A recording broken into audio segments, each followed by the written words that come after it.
Today's video, ito nga po, ako po ay nakarating na sa aking kliyente. So after ko nga mano, nandito ko sa May Pasay, sa 101 Hotel. Dito si Ma'am Nikki So. So yun nga po, ay medyo basa pa ang kanyang hair, kaya i-blower ko.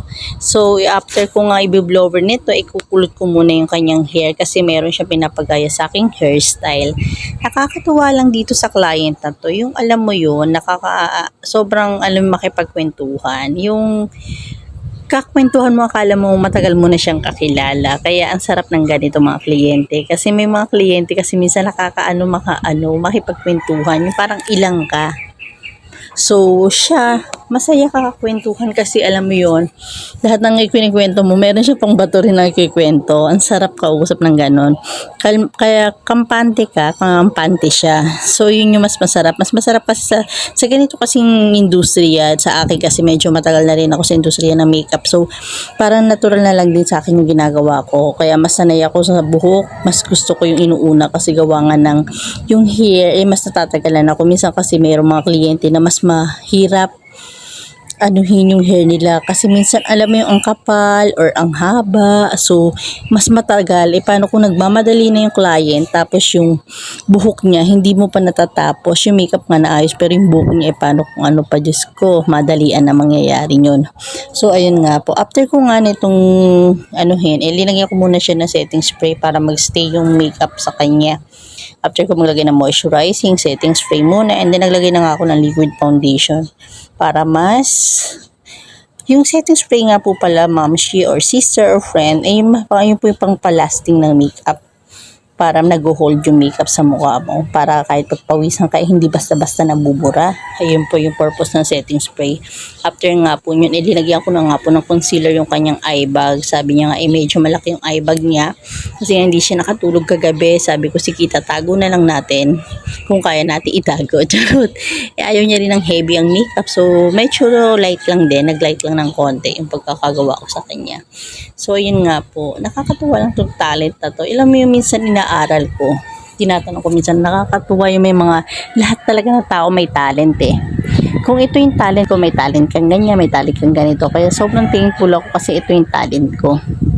Although na, madali talaga, kasi ito yung parang depende yun kung love mo yung work mo, love mo yung ginagawa mo talaga. Kaya masaya masarap pagka masaya yung ginagawa mo. So ayun nga po, medyo may commercial kasi itong manok na to, napakaingay, o di ba? Ang ingay ng manok sa amin, tilaok ng tilaok.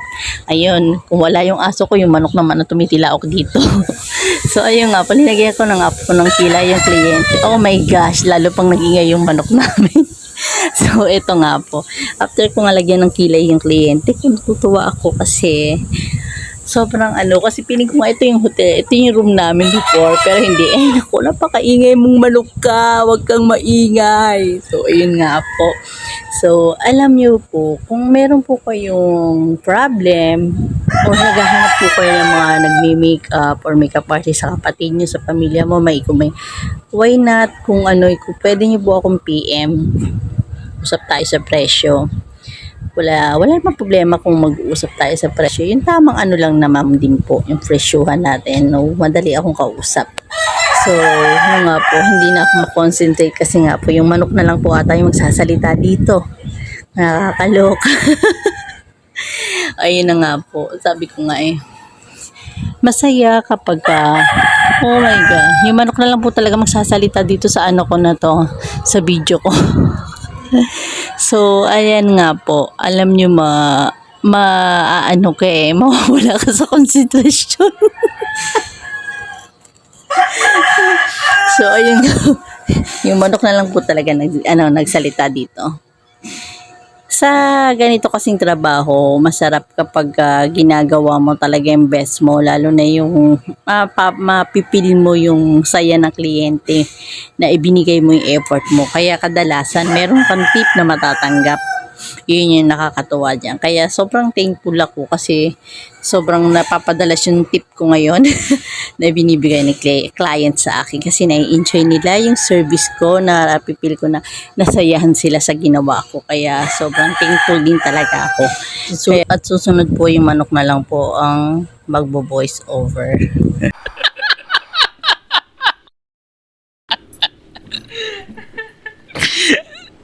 Kaya yun po, masaya na lang din talaga ang buhay ko sa ganitong paraan na bibigay ko yung oras ko sa asawa at anak ko.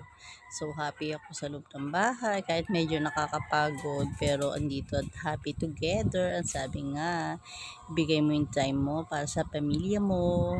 Ayun, kaya sobrang blessed ko kasi meron akong ganitong pamilya sa loob ng bahay. Ayun nga po, kaya salamat po sa lahat ng blessing talaga palagi sa akin. Kaya hindi ako nananawang magpasalamat.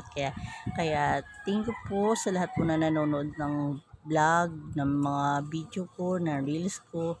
Salamat po. Sana po follow pa more and manood po kayo ng mga more reels ko, and then pwede rin po kayo mag-share and comment na rin po.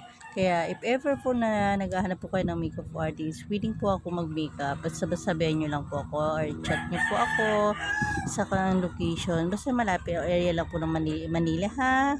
So, thank you for watching guys, and then follow for more. Ulit-ulit ko, follow for more guys. Ang dami natin mga followers sa mga kamami ka-reels ko. So, magtulungan tayo para ma-achieve natin yung 60 minutes views natin ha. Thank you so much, and re-rest back ako sa inyo later. Baboy!